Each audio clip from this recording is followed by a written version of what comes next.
Hey guys, DJI here, and today I'm going to talk about paper texture screen protectors. These things first came out because people wanted to feel the friction on their pencils on tablets while writing. I'll be going over the pros and cons of using paper texture screen protectors. Let's talk about the pros first. Before I start explaining, I need to point out that I'll be demonstrating everything with a 4th Gen iPad Pro. The first pro is obviously the friction you get from your pencil. Before, there was hardly any friction while using the Apple Pencil. But with this, you get the friction while writing or drawing. I personally got used to the glass screen and only recently got this screen protector, but there is a noticeable difference. The next pro is the protection. As the name implies, it's still a screen protector.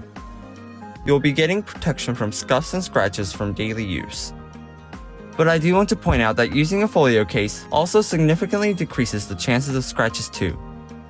That's how I got away with never using a screen protector for 1 year with no scratches with my 3rd Gen iPad Pro.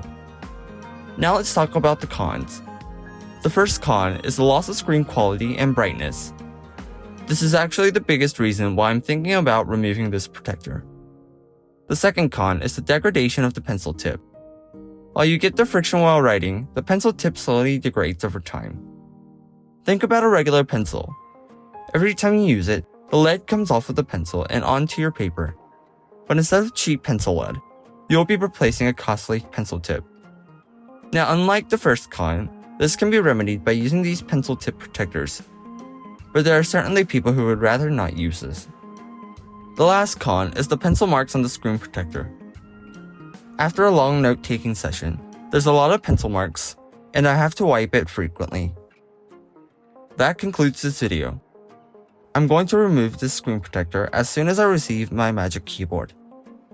If you like this type of content, I'll be posting more, so make sure to subscribe to my channel. Thank you for watching.